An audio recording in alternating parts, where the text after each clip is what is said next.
So can you tell us your name and today's date? My name is Reshma Singh. Today is Vaisakhi, April 14th, 2013. Okay. How old were you in 1984, Reshma? 11. And you were studying then, you were a student? I was in 7th grade Okay. in Delhi. Okay.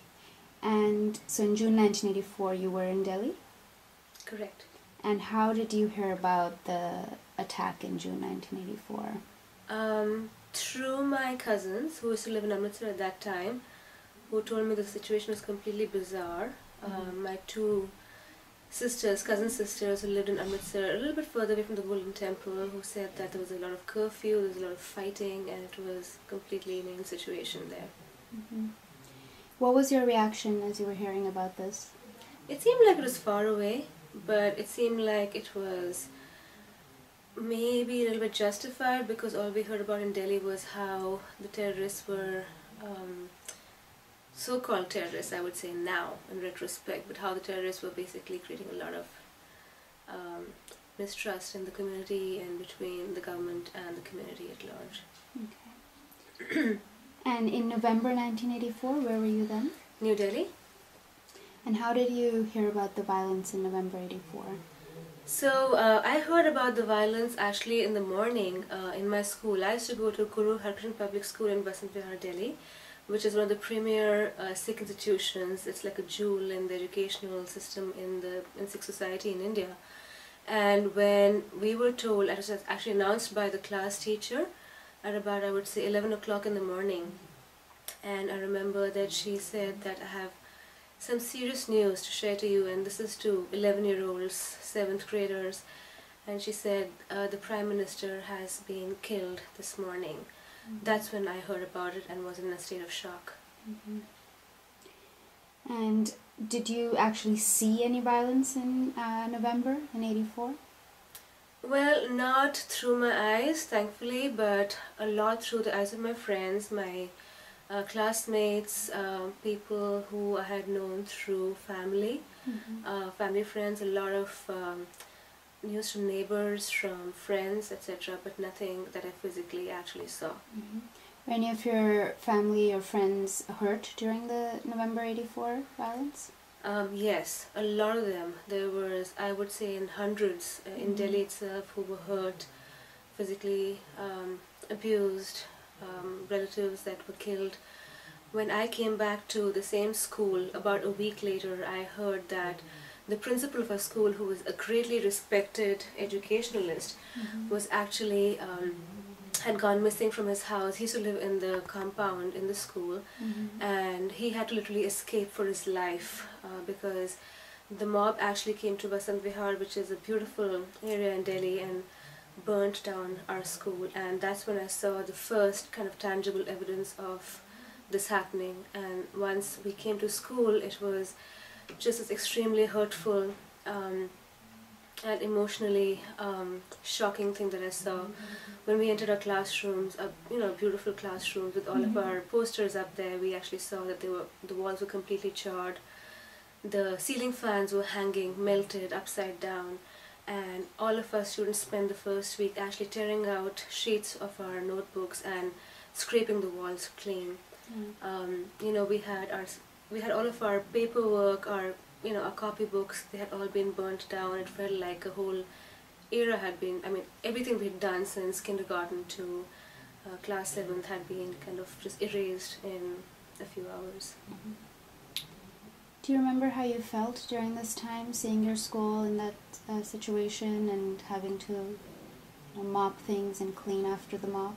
It was horror. It was really, you can imagine for an 11-year-old who doesn't understand the gravity of the situation but is suddenly hit by it.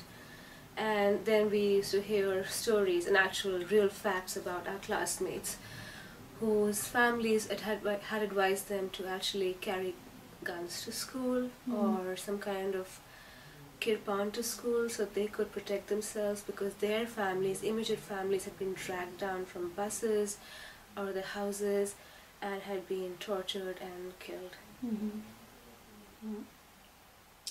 Did you continue to live where you lived in Delhi after this violence in 84? So we were fortunate because my father was a high-ranking official at that time in the government of India. So the area which we lived was actually a protected government. It's called colony. So there was high-level protection, both provided by the police or the army, some kind of guarded presence, and also the children of the IAS officers at that time actually formed little tolis or groups, and they would actually go around patrolling the whole area.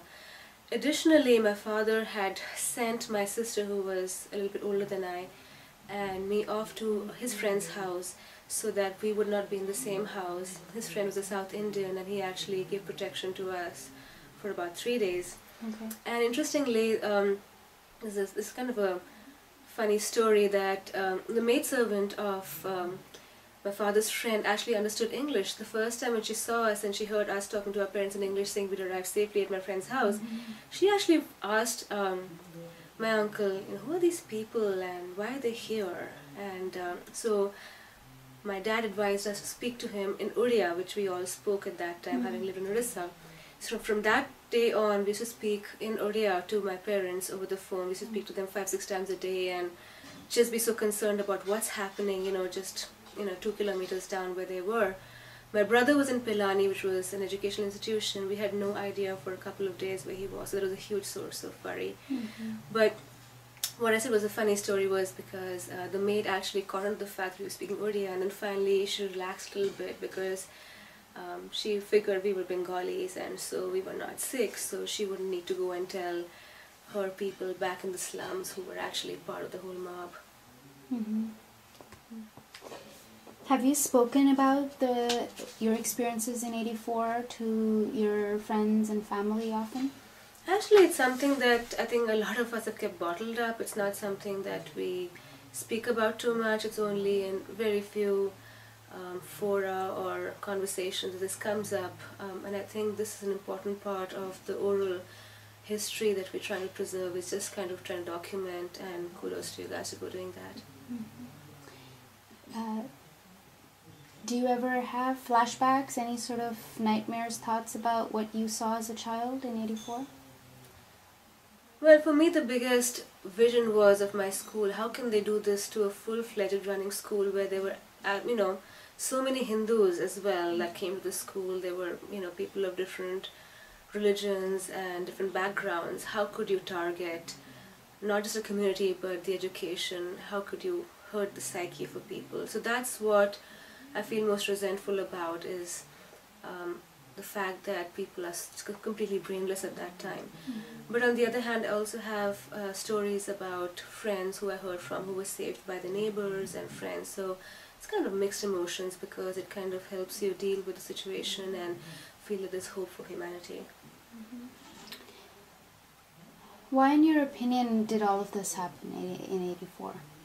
The usual hegemony, power, politics, and trying to quash the minorities, especially a minority which is prosperous, rising and shining. It's really for power struggle and going to any demonic extents possible to keep that power within yourselves. Right. Anything else you'd like to share with us? I think that one thing, when I spoke to you briefly about this, is to kind of try and compare how the written media, how the print media reacted and reported all of these incidents during those days. Basically how there was a complete government clampdown on the media. The BBC perhaps were the only people you could trust at that time, which came up with some filtered information. But if you contrast the kind of oral testimonies you're getting right now to what was written up in the print media at that time and compare the two, it'll really show how big the clampdown was, and really be able to showcase that it's very important to actually record things like this as and when they happen, to be able to tell our future generations that this needs to stop. Absolutely. Thank you so much. Thank you.